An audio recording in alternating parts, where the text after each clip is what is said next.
terlepas dari apa yang terjadi dalam hidupmu atau bagaimana orang memperlakukanmu, bagaimana engkau memperlakukan dirimu sepenuhnya terserah kepadamu. Jadi hidup kita ini sepenuhnya ada di tangan kita kok. Kita mau mengolahnya seperti apa, kita mau menyikapinya seperti apa, itu sepenuhnya tergantung kita. Loh, tapi kalau ada orang maki-maki kita, Pak, kalau ada orang menyerang kita, menyakiti kita, loh, orang itu kan ada di luar diri kita. Ada orang maki-maki kita, terus kita bilang, ya terserah kamu lah, kamu maki-maki. Aku tetap senang dengan diriku, aku tetap bahagia dengan diriku. Itu kan bisa. Yo, kita biasanya orang maki-maki terus kita tersakiti, kita balas maki-maki, ya sudah, peristiwanya akan jadi seperti itu, pertarungan saling menyakiti dan saling tersakiti. Padahal kita loh yang mengendalikan diri kita ini sepenuhnya. Kita mau bahagia, bersyukur, atau mau panik, gelisah karena komentarnya orang, itu kan sepenuhnya tergantung kita. Ya terserah kamu lah mau komentar apa, wong aku bahagia kok dengan caraku yang seperti itu kan bisa.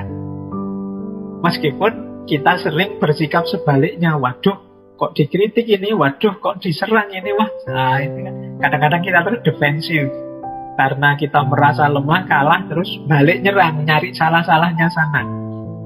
Akhirnya yang sana mengungkap, bongkar kesalahan-kesalahan kita, kelemahan kita, yang sini juga begitu, balas dendam. Akhirnya buka-bukaan, terus sama-sama tersakiti, sama-sama pisah-pisahan, tawuran, gegeran. Ini katanya Markus, ayo, wong kita ini yang penguasa diri kita sepenuhnya kok. Kita bisa mengatur apapun yang kita inginkan. Mari kita arahkan ke yang positif, yang baik-baik saja. Entah orang melakukan apa, entah orang komentar apa, entah orang mempengaruhi apa dalam hidup kita, tapi kendali sepenuhnya hidup kita ada di tangan kita. Katanya Kaisar Markus selanjutnya, jika engkau tidak menghormati keinginanmu sendiri, tidak akan ada orang lain yang menghargainya. Engkau hanya akan menarik orang-orang yang tidak menghormati dirimu sebagaimana dirimu. Jadi kalau kita tidak menghargai diri kita, jangan harap orang lain akan menghargai kita. Ya orang akan bersikap sebagaimana kita bersikap. Jadi misalnya, saya ini apa Pak, saya ini orang rendahan, saya singkir-singkirkan saja lah Pak, saya ini tidak penting. Loh itu nanti teman-teman sekitarmu yang datang ya akan mengikuti sikapmu itu.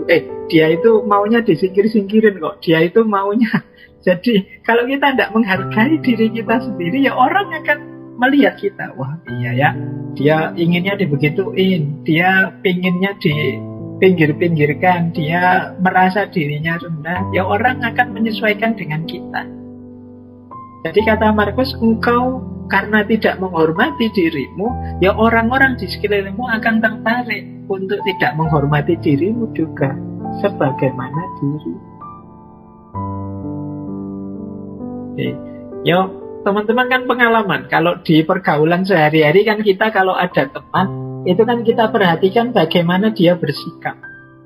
Kalau dia serampangan sembarangan, ya kita menyesuaikan kayak dia. Kalau dia bolak-balik misuh, ya nanti kita ikut sekali-sekali misuh bareng dia. Tapi kalau dia jual mahal, kita juga kan agak menarik diri. Jadi orang itu bagaimana dia menyikapi, membentuk dirinya, orang lain akan menyesuaikan dengan itu. Kalau teman-teman dekat, ada teman yang pendiam, kita yang cerewet itu kan juga agak menyesuaikan. Ini temanku pendiam sekali ya, ini aku mau ngomong banyak kok sungkan ya, tidak enak dia ini. Kita menyesuaikan. Nah kalau kita tidak menghargai diri kita, kalau kita tidak punya respect, tidak menganggap diri kita berharga, ya demikian pula orang lain. Jadi kata Markus, kalau engkau tidak menghormati keinginanmu sendiri, tidak akan ada orang lain yang menghargai.